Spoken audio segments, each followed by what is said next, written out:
Oke, selamat malam. Perkenalkan, nama saya Najwa Serndiva Regina Manumanas dengan NIM 21120207. Di sini saya akan menjelaskan tentang proyek pencarian jalur rute terpendek untuk studi kasus titik rute dari Gereja Katolik Assunta ke oleh-oleh khas NTT Lamoringa, lalu ke Korem 161 Wirasakti, lalu ke Seminari Menengah Santa Rafael Oepoi Kupang, lanjut ke Yakusa Store, dilanjutkan di Universitas Muhammadiyah Kupang, lalu di Indomaret Perintis Kemerdekaan, kembali ke Celebes Resto dan Cafe di Jalan Perintis Kemerdekaan, dan ke Gereja Katolik Paroki Santa Maria Assunta. Jadi untuk jalur terpanjang dan jalur terpendeknya akan saya jelaskan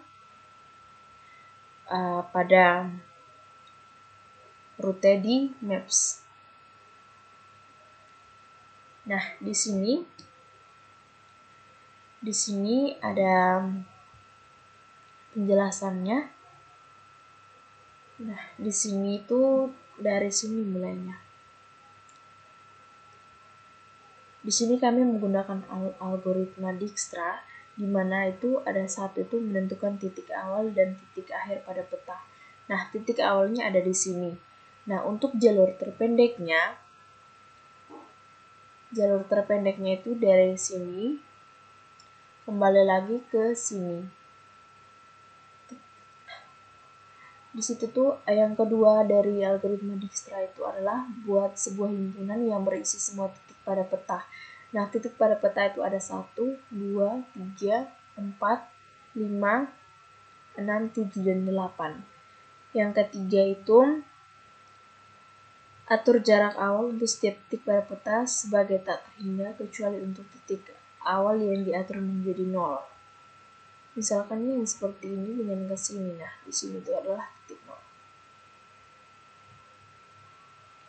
Yang keempat, atur simpanan yang akan menyimpan titik yang telah dikunjungi, awalnya kosong. Terus yang kelima, pilih titik awal ditandai sebagai titik yang telah dikunjungi. Tentukan jarak dari titik awal ke semua tetangga titik yang belum dikunjungi. Update jarak untuk semua tetangga yang belum dikunjungi jika jarak dari titik awal ke tetangga melalui titik yang dikunjungi lebih pendek dari jarak sebelumnya. Tanda titik tetangga yang dikunjungi. Nah, misalkan dari pertama itu dari Gereja Katolik, dia itu menuju ke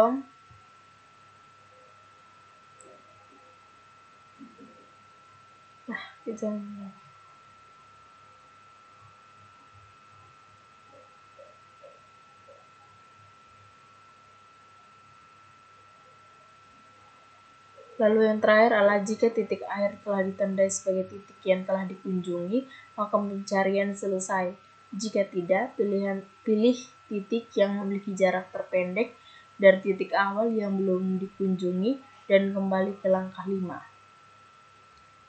Di sini tuh kami menggunakan algoritma Dijkstra dan juga algoritma Bellman-Ford.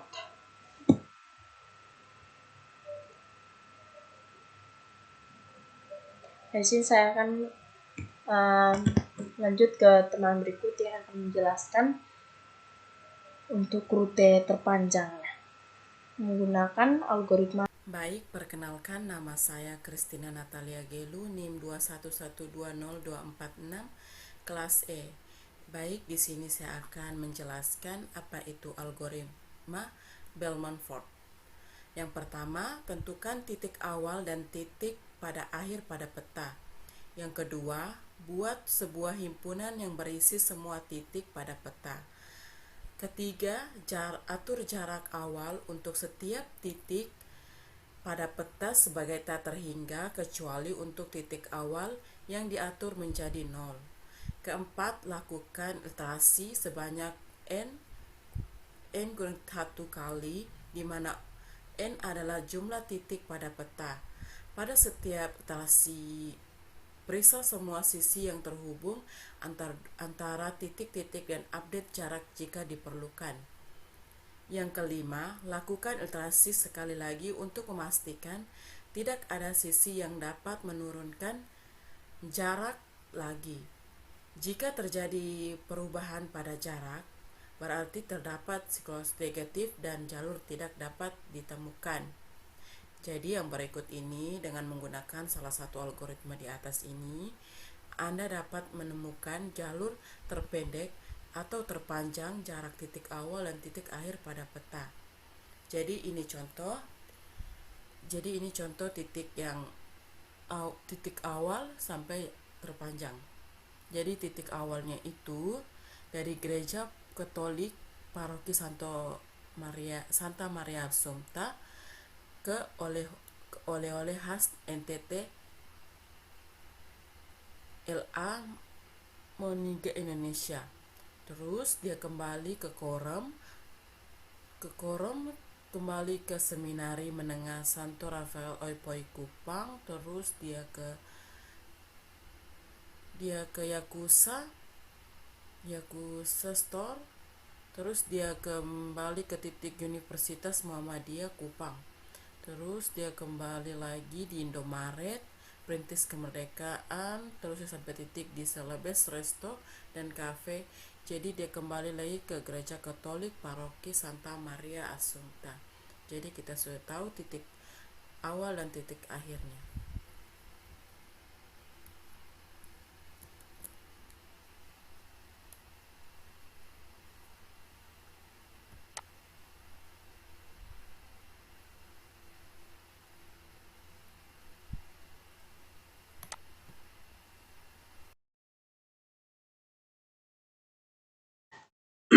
Perkenalkan, nama saya Andri Kusyawa, NIM 21120220. Ada beberapa alasan mengapa algoritma Dijkstar sering dipilih untuk mencari jalur rute terpendek pada graf berbobot positif, termasuk dalam kasus mencari jalur terpendek di Maps antara lain. 1. Efisiensi. Efisiensi algoritma Dijkstar cukup efisien, dapat mencari jalur terpendek dalam waktu relatif cepat pada graf berbobot positif. Meskipun kompleksitas, waktu yang terbagi adalah O dalam kurung E tambah F log F dalam kurung, dengan E adalah jumlah edge dan F adalah jumlah vertex pada graf. Pada umumnya, waktu yang dibutuhkan jauh lebih cepat dari algoritma yang membutuhkan kompleksitas yang lebih tinggi. 2. Kemampuan mencari jalur terpendek dengan bobot positif. Algoritma Dijkstar hanya dapat digunakan pada graf dengan bobot positif, dan ini merupakan keuntungan karena kebanyakan kasus aplikasi mencari jalur terpendek pada graf memiliki bobot positif, termasuk dalam kasus mencari jalur terpendek pada Maps. Kemudian 3. Kemudahan implementasi. Algoritma Dijkstar cukup mudah untuk diimplementasikan dan dimengerti. Konsep yang digunakan relatif sederhana dan banyak library yang menyediakan implementasi algoritma Dijkstar. 4. Hasil yang akurat. Algoritma Dijkstar akan memberikan hasil yang akurat dalam mencari jalur terpendek pada graf berbobot positif. Karena hanya mencari jalur terpendek dengan bobot positif, hasilnya dapat diandalkan dan dapat digunakan dengan percaya diri. Oke, baik. Perkenalkan, nama lengkap saya Alexander Agamundusa dengan NIM 21120222. Di sini saya akan menjelaskan tentang mengapa dalam menghitung jalur terpanjang itu kita harus menggunakan algoritma Bellman-Ford dan algoritma Dijkstra. Algoritma Bellman-Ford digunakan untuk mencari jalur terpanjang pada sebuah graf yang berarah dapat memiliki bobot negatif pada setiap edge-nya. Algoritma ini juga dapat digunakan untuk mencari jalur terpendek pada graf berbobot non-negatif. Dalam mencari jalur terpanjang, algoritma Bellman-Ford dilakukan dengan mengulang iterasi sebanyak jumlah node minus 1.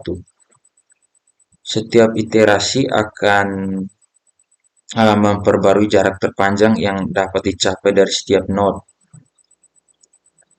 Dengan cara ini, algoritma Bellman-Ford secara efisien dapat menemukan jalur terpanjang dari satu node ke node lain dalam graf berbobot dengan bobot negatif. Sementara itu, algoritma Dijkstra yang sering digunakan untuk mencari jalur terpendek pada graf berbobot non-negatif tidak dapat digunakan untuk mencari jalur terpanjang pada graf dengan bobot negatif. Hal ini disebabkan karena algoritma Dijkstra bekerja dengan mengasumsikan bahwa semua bobot edge non-negatif sehingga tidak dapat menangani kasus bobot negatif.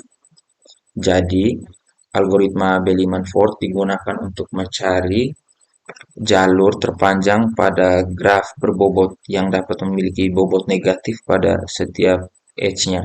Sementara algoritma Dijkstra hanya dapat digunakan pada graf berbobot non-negatif. Sekian dari saya. Terima kasih.